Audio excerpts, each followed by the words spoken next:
Let me show you how I turn this into this. Listen, boy, I'm never coming back. Hey, what's up guys? My name's Kenan, and I'm going to be starting a new video series called So You Want to Be a Pop Star, where I show you how I can help you turn your musical vision into a reality. You can check out the timestamps on the play bar or in the description below to skip ahead to the music production stages you're looking for. So my business manager just gave me this brief that we're going to be working on today. This is a sample client, but we'll call her Anna for the purpose of this. Now, before we get into that, my clients give me a couple of different types of briefs. They don't all look the same. Some of them can be a little more wordy than others, like in the case of this one. This one's pretty fleshed out. Some other clients also give me a little bit less detail, a little bit less information, and that's okay. Some clients just give me 3 to 5 sentences about the general vibe and the story that they want to tell. Some clients might come at me with a particular melody idea already and themes that they want to go to, and some others, like this one, have a very fleshed out story that they want to tell, certain phrases that they might want me to use when I write the song. And those 3 different types of briefs all share one thing in common. They all provide pegs. Now, what are pegs? Pegs are references, I guess you could call them. Pegs are like key words that I can base my songwriting process and production process on. Now, for this one that we're looking at today, we have some R&B style pegs, hip-hop pop kind of stuff, so very radio friendly these days.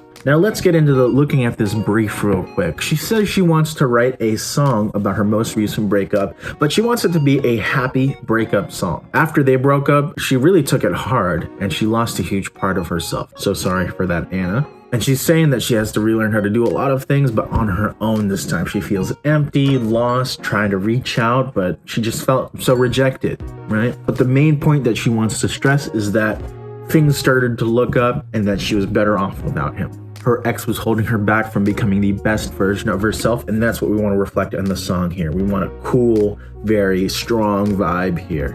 By the way, guys, this brief is a little different than the other ones because it's the most detailed one compared to the last song, which was a little bit less specific but had melody ideas, and this next one after this one video, which is pretty vague, but yeah, that's just a little bit of a note. So if you want to take a look down here, when I've written the song here, this is the song that I've written already. The way that I write songs usually, I'll start with a little bit of ideas, specifically melodic ideas. I like to use my voice memos. I'll play a little bit of the voice memos that I was making as I was writing this song.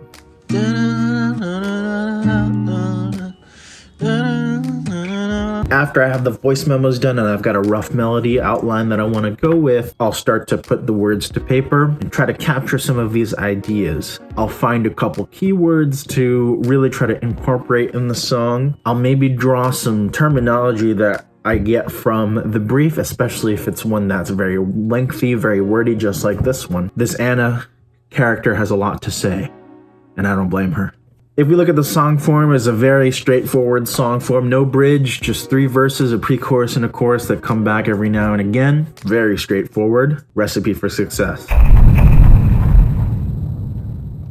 Please pay absolutely no mind to the fact that I have changed my shirt. Anyway, let's talk a little bit about the songwriting here. So I wrote this song based on the brief, as I always do. But the first thing I started with, if you don't want to take a look here with me, you can look at you see my little tan there? Oh, I need to get that fixed. I need to get in the sun more. I wrote a couple keywords here: baggage, blind, better, loss. 8 keywords, right? It's just some keywords here that I want to use as sort of like my guide a little bit to like the direction that I want to write in the words. I might even use a couple of these words. I did actually use a couple of these words. I think looking back, I did use that word somewhere here. Let's get into how we started writing the song in the first place. So based on the references, I did want to go more of like the R&B and hip hop route. So a little bit of like my own personal like influence, when it comes to this style is of course like Destiny's Child. Beyonce, Aaliyah, right? You know, that era I was drawing from a lot with my own experience, but of course the references that I had were a little bit more modern and contemporary. Let's like think Ariana, right? I mean, I wish she wasn't one of the references, but it's sort of in that direction there, right? Just like I said in the last video, please leave a comment and let me know what you think the references are, because I'm not telling you. Let's make a little game out of this. What are the references of this song here? So verse 1, just very, very simple. I started with a rhyme scheme because I kind of, that's how I always do it, you know. I have this rhyme scheme of like, oh, like A, B, B, B. It's sort of like what you would call it here. The meter is, I'm changing it up, and the meter of the poetry itself is a little bit more influenced by that R&B kind of line of thinking there, right? November is just there to rhyme with remember. And I thought of like that first line. I don't think you would remember. And again, sort of trying to paint that picture here of like a scene here. I'm really trying to set up a scene here. Getting a text when you wake up that like it's over. Who would do that? Verse 2, if we want to think of the structure of the verses here, the verse 1 is sort of like that painting the scene. So verse 2 is sort of we're exploring like what's in the mind of the person singing. Again, Anna Campbell, right, is her name. Pre-chorus. Going into that from the verses there, we're kind of now a little bit more introspective here. The idea between the relationship between the pre-chorus and the chorus is, I'm drawing that from the brief. If you want to go back to the brief, it's sort of that second to last paragraph of like, I was able to see the truth clearly. I wasn't blind anymore. It was weighing me down, right? I could be myself. And that's really the sentiment that I wanted to get across here on that pre-chorus into the chorus here. I don't have a lot of time to do it in that pre-chorus. So like, I just wanted to convey it in 2 sentences here. How do I do that? In this pre-chorus 2 sentences, boy, you never knew that I was loving you so heavy, but you never came, so I'm gonna do the same because we ain't meant to be. Again, we're seeing a little bit of that rhyming sort of relationship that is sort of drawn from the world of hip hop. Knew, you, heavy. Came, same, to be, right? We see that structure there. Proud of that one. So setting up that chorus of like, so in love with you, but I was blind. Now I don't need you. The chorus is really like hammering that point of like, I don't need you home. I really wanted to create a chorus that was so unequivocally like, I'm myself. I don't need anybody. I don't need you. I don't need, I can be myself. I needed an opening line that was super attacky and sort of, I'll tell you what, this is me now, right? So I was like, listen, boy, or no, like I had the melody in my head already, right? I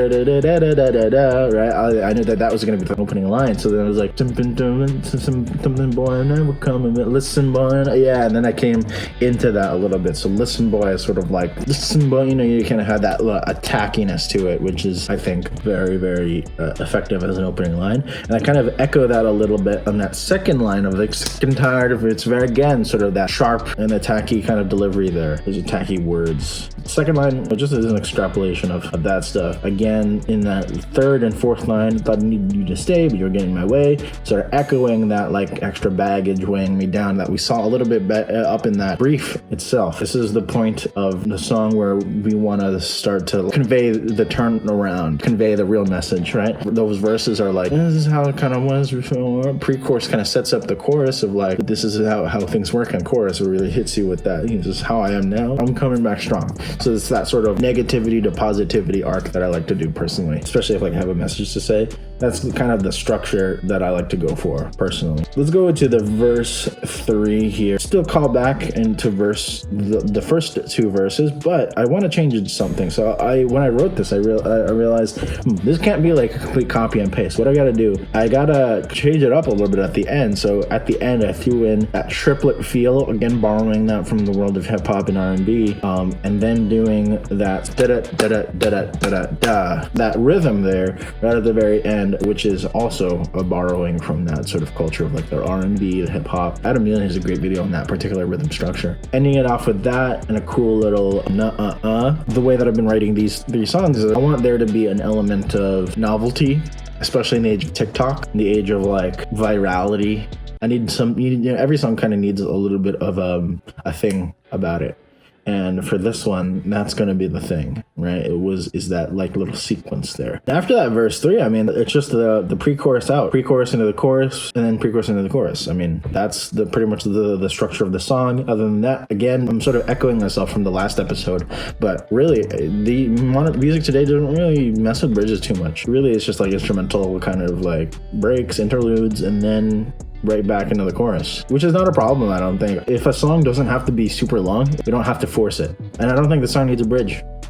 So I'm not gonna add a bridge. Next up, let's get into the production here. So before I start producing a track, I kind of first want to take notes about like, okay, what's the direction that I'm kind of going with it? What kind of style is the song in? Who are we drawing from? What are we drawing from? From the reference tracks that I was given here, it's a pretty, I wouldn't say it's an eclectic mix, but it's very modern. Let's say that, right? It's sort of like a true fusion in the truest sense. So what we're working with here is acoustic guitar, electric guitar, a little bit of that, 808 bass, so some of the trap stuff, trap drums, your typical 808 drum things. We call them 808s, but we're not actually using a Roland TR 808 here. It's just kind of that type of sound design in the drums is what we're using, Electric piano, we're using some electric piano there just to get a nice sort of like filling out the harmony in the back, right? Nice Rhodes with a little bit of a twang about it, not doing that like hard left right hand thing, but just giving us a little bit of that chord. Pizzicato, that's one that is pretty welcome. I dig it, to help supporting like a plucky instrument like the guitar. I mean, like that's really nice. And it is a pretty modern kind of sound, something that you'd hear in current productions, I would say. So yeah, we have our instruments. Let's get to recording there. So I recorded some acoustic guitar, some electric guitar, programmed the drums using a various collection of like sample packs that I have. Played some of the electric piano as well. I came up with the progression there. There's a couple progressions in the song. I think there's about 3 in total. Chorus 1 is a slight variation of the first one. Like there's a little cool chord there that I threw in just because I couldn't use the main verse progression with the chorus melody. I prioritized the melody on this one, right there. Like I couldn't use that. There's a secondary dominant like 2/5 thing. I'm getting too technical there, right? But I couldn't do that, so I changed it up a little bit for the chorus. Anyway, that chord progression you might have heard in so many songs. I mean, it's just the two of us. Chord progression, right? But it's not just from that song. It's like everywhere is a little bit of a hack for how to sound R&B. That's not a dig on people who use that chord progression. I mean, I just used it, but it is a pretty common one. Although it's not so common that like if you heard it on the radio, you'd be like rolling your eyes. It's just common enough that like it's familiar, but it still sounds cool. So yeah, I assembled the track, followed the form, and when I produce stuff like that, like this one, right? Really, because of how I wouldn't call it sparse, but because of how like spread out kind of the instrumentation is in terms of the mix, so I really got to focus in on how do I build to a climax. The climax of this song is like near the end, right? How do I build to that? So at the beginning of the song, it's really just acoustic guitar and snaps, and then in the verses, like it's just acoustic guitar, no piano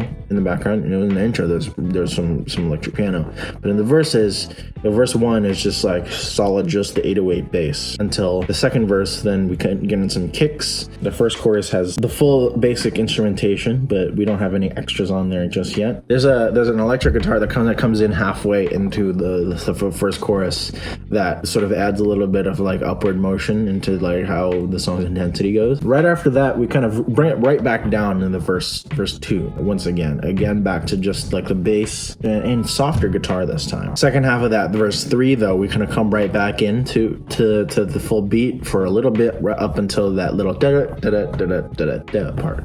Pre-chorus this time. The first pre-chorus was way more chill, very quiet, but still kind of coming up here. This time we're kind of almost like, this is the loudest pre-chorus in the song. You've got like Rhodes going at it, bass fully activated, the low 808 bass. There's a little bit of a different, like a more electronic hi-hat in there. And then we kind of go into that second chorus, which has that fullness to it. The guitar is coming in a little earlier, a little bit more of that intensity there, right? Pizzicato strings are way more active in this one. And right after this, we have a little post-chorus section with just the little riffs and whatnot, just kind of like a repetition of the first half of the chorus chord progression. Then we kind of break it down a little bit into the quietest pre-chorus that we have. It's just acoustic guitar and some keys, no bass. And then the third chorus, this is my favorite part because like I do this little delayed thing where I come in on beat 3. Listen, boy, I'm never coming back to you. Because all the other choruses, right, the first 2 are like, listen, boy, I'm never coming back, right? I follow right on beat 1 of of that back. That was for those first two choruses, but on this last one, it's a little different. It's kind of hitting you a little bit unexpectedly, and I love it for that. I love songs that do this. Listen, boy, I'm never coming back. 3. It's coming a little bit later, delayed. I love that as an arranging technique. I mean, that's just like, it really creates the sense of difference and forward movement. And you're like, whoa, this chorus, this is like, it hits, man. You know, even though like it's not that much different than the older ones. I mean, it's just like fundamental difference. And that's really like what I try to achieve in my songs that I'm creating is like always there's a lot of repetition, but it's not repetitive. That's what I want to say. Because if it's repetitive, if like nothing changes and it's just a copy and paste.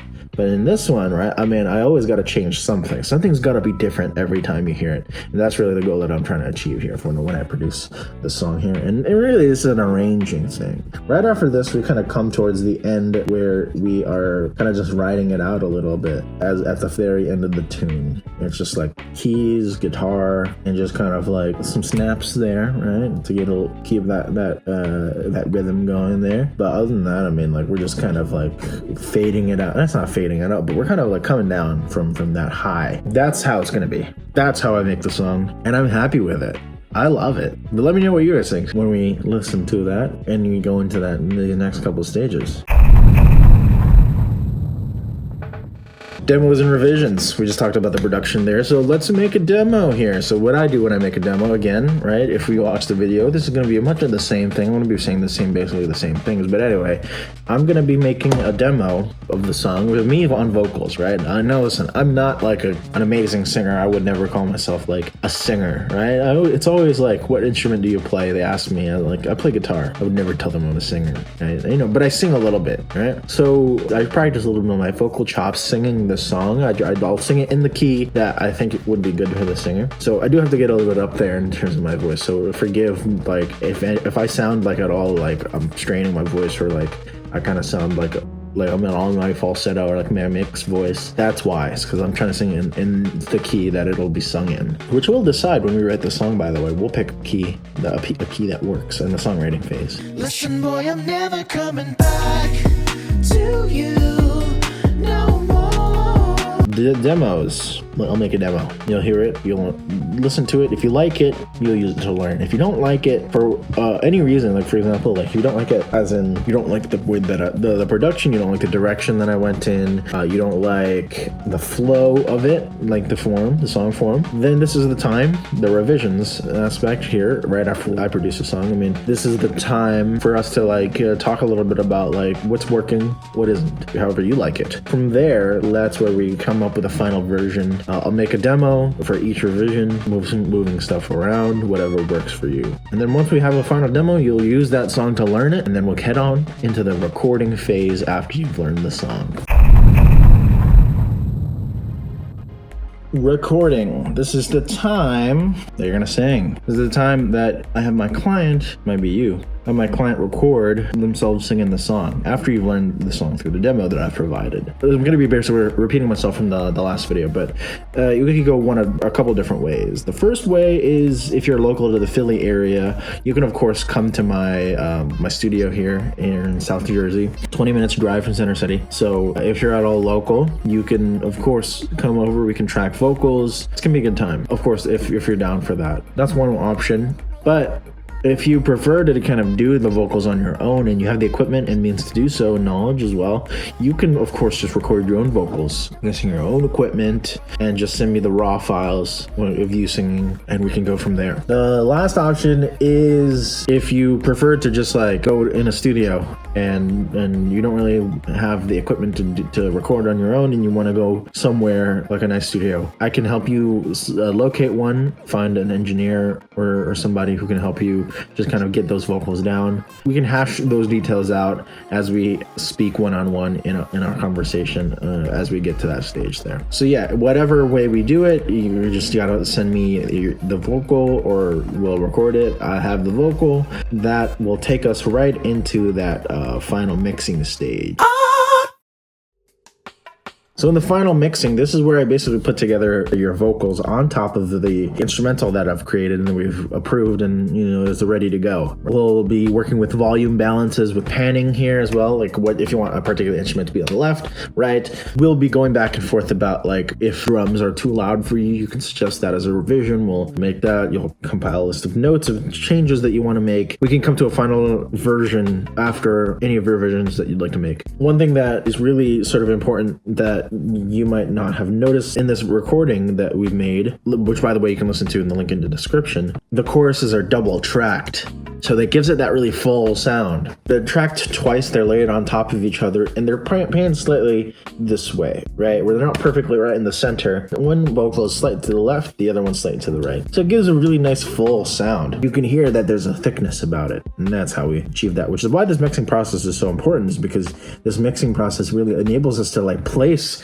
each track somewhere along the left, right, stereo field. So for this track, mastering bus is not too crazy. I am using Isotope Ozone here, but it's only just doing a little bit of like dynamic EQ. It's really just balancing the EQ across the frequency spectrum. SSL bus compressor 2 is what I'm using as my bus compressor. I use it at this stage just to glue the mix a little bit together, bringing everything into a nice tight sound. I've got Virtual Tape Machines by Slate Digital right after that. That's my go-to plugin for adding some warmth. I love the bit of saturation that it adds. I mean, you can't really hear it too much on here, especially because like it's very light, but if I were to A/B it, I think you'd be able to tell the difference, even if it's like super minor. Like at least I'd be able to tell the difference. And then right after Virtual Tape Machines is that final stage where I've got L2 Ultra Maximizer by Waves, my favorite limiter. That's the thing that's given us that loudness that we're looking for, that oomph. I use L2 in almost all of my productions. It's not the only limiter that I'll use, especially like if I think there's something that's much more appropriate.